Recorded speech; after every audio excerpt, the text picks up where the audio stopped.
오늘은 성경에 등장하는 위대한 선지자들 중에 한 사람인 엘리야에 대해 전해드리려고 합니다. 엘리야 선지자는 아합 왕이 북이스라엘을 통치할 때 활동한 선지자입니다. 그가 활동하던 당시 북이스라엘 사회는 죄악으로 들끓고 있었습니다. 온 나라가 하나님을 떠나 바알과 아세라 숭배에 빠져 있었습니다.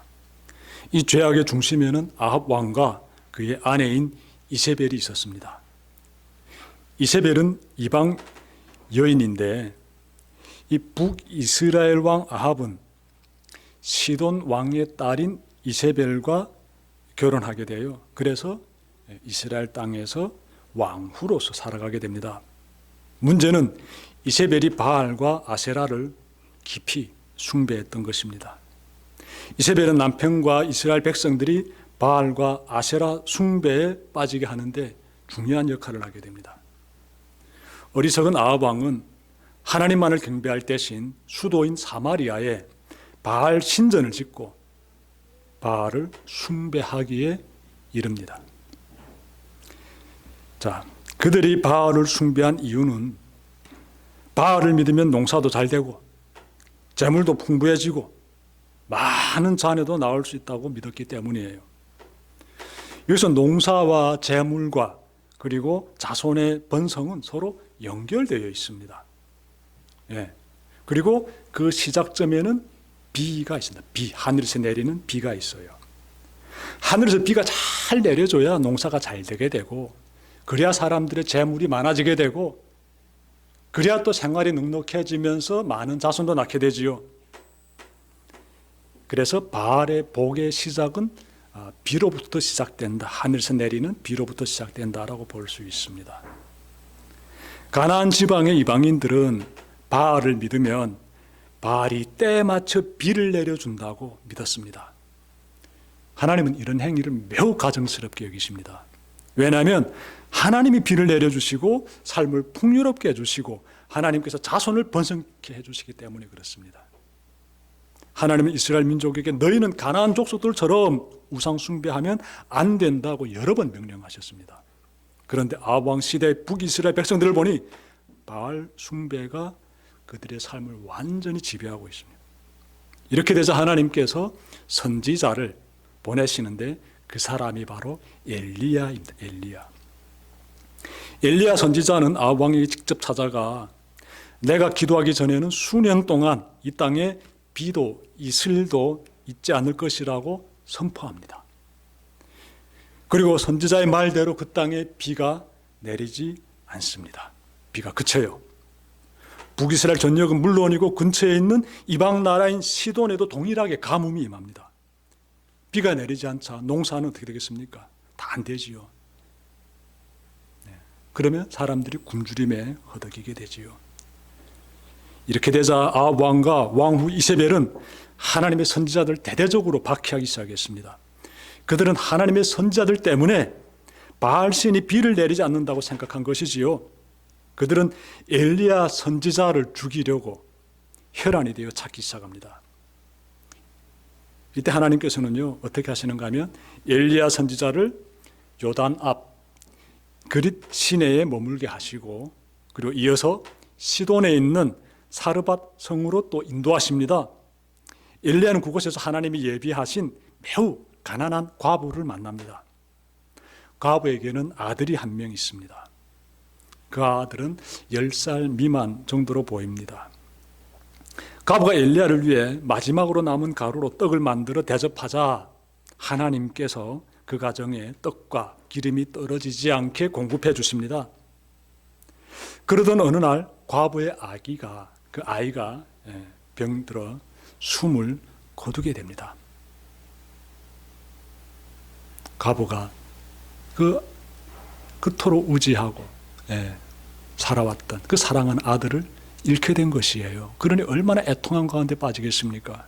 부르짖게 되지요. 울부짖는 과부를 본 엘리야는 죽은 아이를 위해 하나님께 큰 소리로 부르짖어 기도드립니다.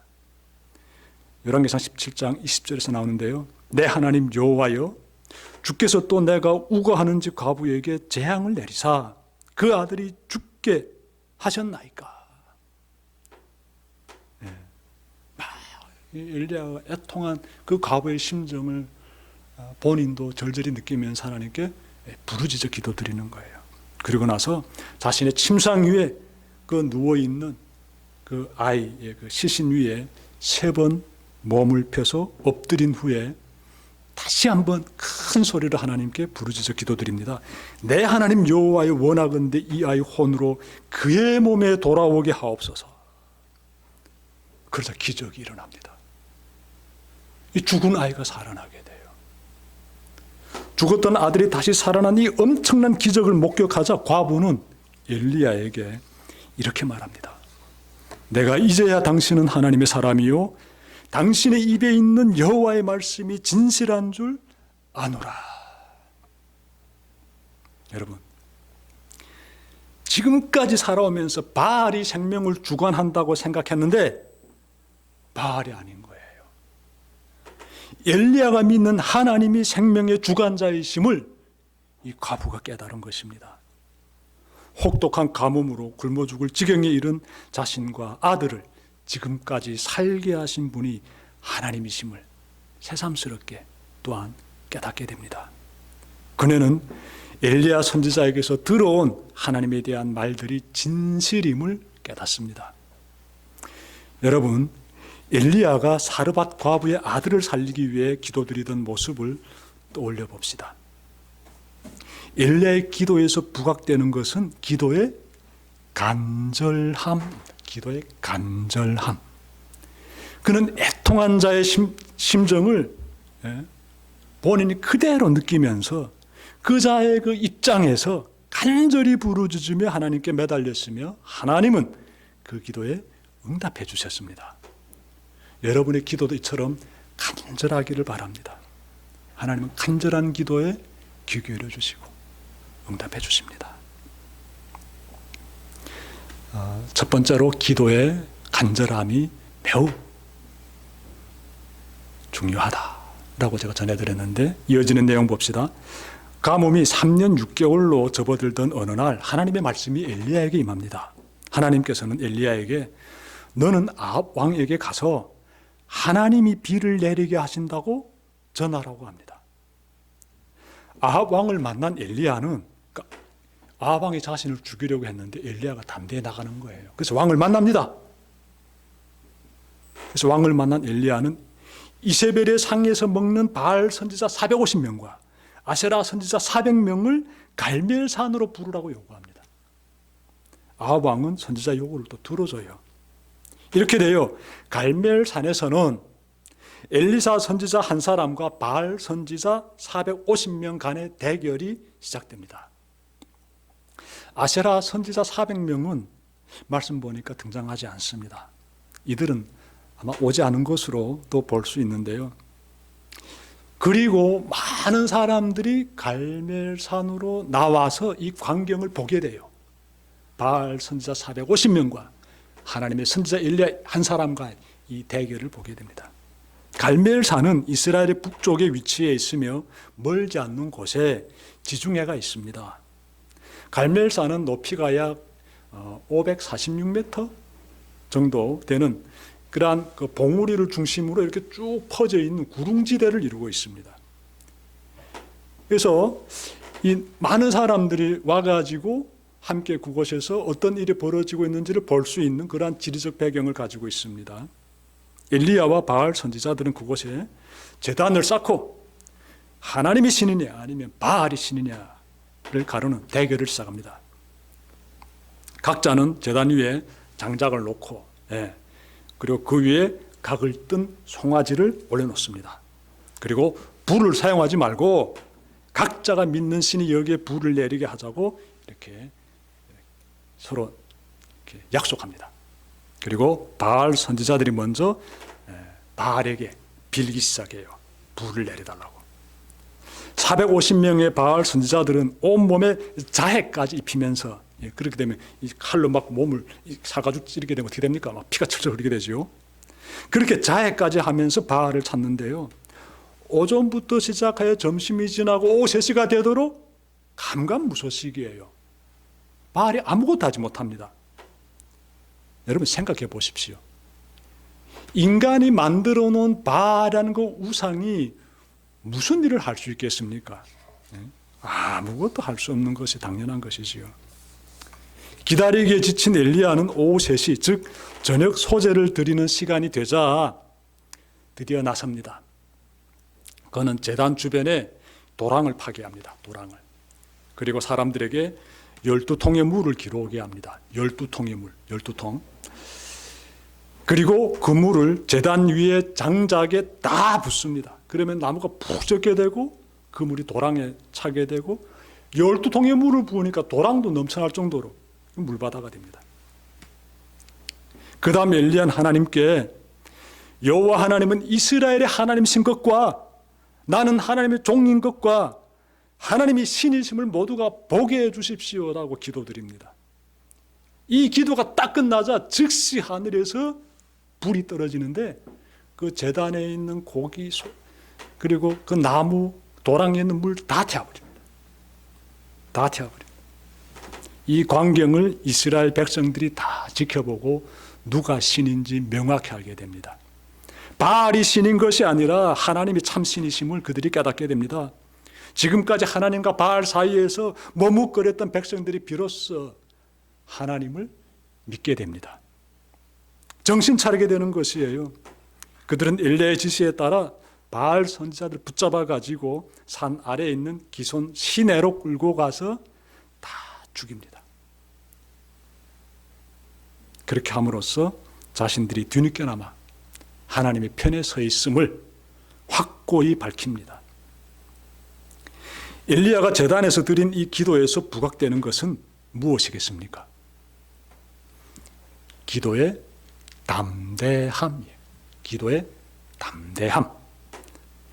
엘리야는 자신을 죽이려고 혈안이 되어 있는 아합 왕에게 담대히 나아갔으며 수적으로 보면 크게 위축될 수밖에 없는 450대 1이라는 어마어마한 대결을 펼쳤습니다. 그 담대함은 그의 기도에 그대로 녹아 있습니다. 그 정도로 그는 하나님의 승리를 확신하고 있었습니다. 이 믿음이 그의 담대함의 근거가 됩니다. 여러분도 엘리야처럼 담대히 기도드리시길 바랍니다. 기도자는 승리에 대한 확신을 가지고 담대히 기도드리는 그러한 사람이 되어야 한다는 사실, 엘리야의 모습에서 꼭 깨달으시길 바랍니다. 이제 엘리야 선지자의 기도에서 매우 중요한 자세를 보여주는 또 다른 현장 속으로 들어가 봅시다. 엘리야 선지자는 방금 하늘로부터 불이 내려와 제단의 고기와 물을 다 태우자 아합 왕에게 말합니다. 올라가서 먹고 마시소서. 큰 소리가, 큰 빗소리가 있습니다. 라고요. 이제 큰 비가 올 것이니까 빨리 식사하세요. 라고 말하는 거지요. 아합 왕은 제단에서 좀 떨어진 곳에 있는 능선으로 이동합니다. 그리고 엘리야는 주위에 높은 봉우리로 자리를 옮긴 후에 기도를 시작합니다. 그는 머리가 무릎 사이에 들어갈 정도로 몸을 구부리고 기도드립니다. 간절히 기도드린 후 곁에 있는 사환에게 바다 쪽이 보이는 곳으로 가서 하늘에 구름이 보이는지 알아보라고 합니다. 사환이 달려가서 보니 구름 한 점 없습니다. 그래서 사환이 돌아와 아무것도 없다고 보고하자 엘리야는 다시 몸을 구부리고 간절히 기도드립니다. 그리고 다시 종을 보냅니다. 그렇게 7번이 반복되는데 7번째 만에 사환이 돌아와서 바다에서 손바닥만한 구름이 보입니다 라고 보고합니다. 이 말을 들은 엘리야는 기도를 멈추고 아합에게 찾아가서요, 잠시 후 큰 비가 내리니 마차를 타고 내려가소서 라고 독촉합니다. 그리고 정말 얼마 뒤에 큰 비가 쏟아집니다. 3년 6개월 동안 이스라엘 땅에 지속되던 가뭄이 드디어 사라지게 됩니다. 엘리야의 기도에 하나님께서 비를 내려주신 이 사건은 무엇을 우리에게 가르쳐주고 있습니까? 앞에서도 찾아봤듯이 이방인들이 믿고 있는 바알이라는 이러한 신이 비를 내려주는 것이 아니라 하나님께서 비를 내려주신다. 이 사실을 명확하게 지금 보여주고 있지 않습니까? 하나님은 비를 주관하신 하나님이시요 인간의 생사화복을 주관하시는 전지전능하신 하나님이심이 다시 한번 크게 드러나고 있습니다. 여러분, 엘리야가 비를 내리게 해달라고 간절히 기도드리는 장면 보십시오. 그가 어떤 자세를 취하고 있습니까? 머리를 무릎 사이에 넣었다라고 하는데 기도드릴 때 하나님께 엎드려 기도드리지 않습니까? 그런데 엎드려 기도드릴 때 머리가 무릎 사이에 들어갈까요? 아무리 자신이 유연한 이 체형을 가지고 있다 해도요, 안 됩니다. 아무리 머리를 구부려 가지고 무릎 사이에 넣자고 해보셔야 되는가? 이 무슨 내용이겠습니까? 그 정도로 간절히 하나님께 매달리면서 기도드린다는 것입니다. 네. 어느 때까지? 하나님께서 응답해 주실 때까지. 그 하늘에 구름이 보일 때까지. 하나님께서 엘리야에게 사실 미리 전에 말씀해 주셨어요. 내가 이제 비를 내려주겠다고. 그러니 아방을 찾아가라 라고 하나님께서 미리 지시하셨습니다. 앞으로 일어날 일들에 대해서 알려주셨습니다. 그래서 엘리야는 알고 있어요. 이제 비 내린다는 것을. 근데 엘리야는 언제 어느 때 비가 내리는지는 몰라요. 하나님께서 가르쳐주지 않았어요. 그러므로 엘리야는 어떻게 해야 되겠습니까? 하나님께서 비를 내려주실 때까지 기도드려야 되는 것이지요. 그 자세가 절실히 필요합니다. 그 인내하는 자세가 절실히 필요합니다. 엘리야가 기도드리는 모습에서 그 모습이 발견돼요.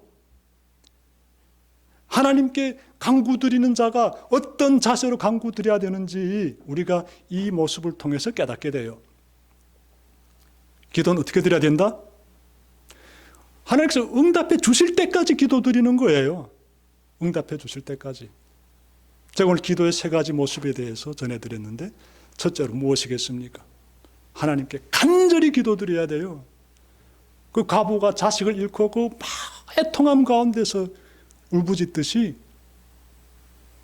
그 마음을 가지고 하나님께 간절히 매달리면서 기도드리는 그런 간절한 마음이 기도자에게 절실히 필요합니다.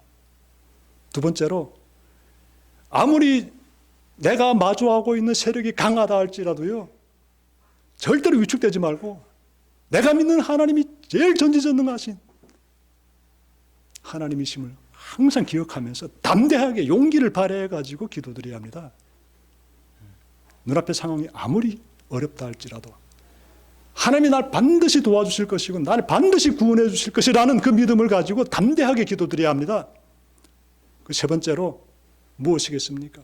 엘리야 그렇게 간절히 하나님께 기도드릴 때 그 지중해 하늘에 손바닥만한 구름이 보일 때까지 하나님께서 비를 내려주신다는 그 사인이 떨어질 때까지 간절히 기도드리지 않습니까? 인내하는 모습이지요. 기도의 인내. 응답 주실 때까지 포기하지 않고 기도드리는 모습. 여러분들의 모습 되시기를 바랍니다. 오늘 말씀 여기서 제가 마치려고 하는데 이제 우리가 복음통일 기도의 시간 또 가지게 됩니다. 어떤 마음으로 나가야 되는지. 간절한 마음. 담대한 마음, 인내하는 마음으로서 이 기도의 자리 가운데 다 나오시고 많은 은혜 받으시기를 바랍니다. 기도드립시다.